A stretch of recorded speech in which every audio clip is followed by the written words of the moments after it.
大家早晨啊！咁啊，我係黃岐泰物理治療師，咁係一位喺社區做緊啲復康服務嘅一位物理治療師。咁啊，今日咧好榮幸可以分享下咧，今日我一天嘅工作嘅由朝頭早去到下晝，究竟嘅一天嘅行程係點樣嘅？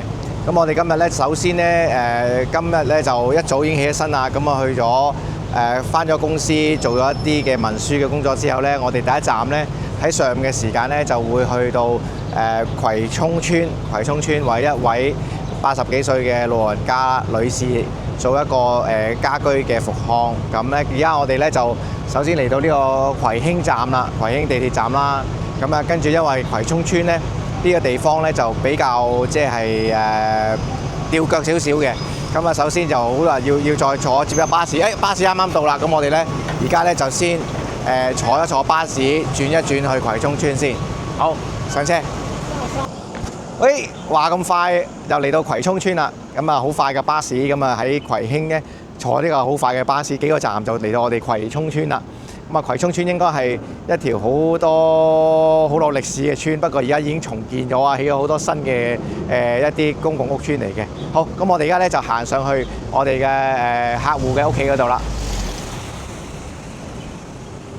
係啦，咁我哋要經過呢個商場上去平台先得嘅，因為咧呢個商場呢個村咧好多棟樓，好大，非常之大。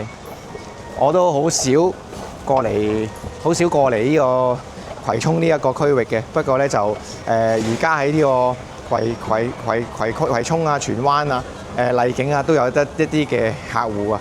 咁所以對於一個區域咧就慢慢越嚟越熟悉啦。係啦，咁呢個商場咧就我哋要上翻去平台咧，要呢邊啊，好似係。